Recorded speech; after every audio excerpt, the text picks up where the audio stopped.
Kenapa es bisa mengapung di permukaan air?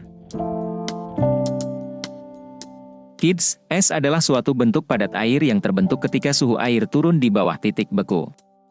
Jika diamati, es yang berada di minuman dingin bisa mengapung di permukaan air. Meski sama-sama terbuat dari air, kenapa es bisa mengaung di permukaan air ya? Nah, kali ini Great Kids akan mengajak kalian mencari tahu jawabannya ya. Yuk, langsung saja kita cari tahu jawabannya bersama-sama. Salah satu faktor penentu es bisa mengapung adalah karena densitas yang dimiliki es itu sendiri. Es bisa mengapung karena densitasnya lebih rendah daripada air. Densitas adalah rasio massa suatu benda terhadap volumenya. Es sendiri terbentuk dari air yang membeku. Selama proses pembekuan, air mengalami proses yang menyebabkan strukturnya menjadi jaringan kristal.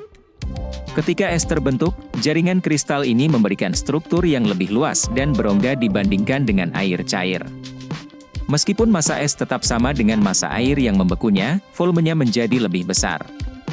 Hal ini dikarenakan struktur kristal yang terbentuk. Akibatnya, densitas es lebih rendah dibandingkan dengan air cair.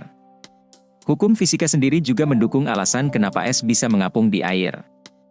Hukum fisika menyatakan, benda dengan densitas yang lebih rendah akan mengapung di atas benda dengan densitas yang lebih tinggi. Itulah alasan kenapa es dapat mengapung di permukaan air. Prinsip ini juga menjelaskan mengapa es mengapung di atas permukaan danau, sungai, atau laut ketika suhu turun dan air membeku. Contohnya adalah beberapa wilayah di kutub yang memiliki es yang mengapung di permukaan air. Itulah penjelasan kenapa es bisa mengapung di atas air ya, kids.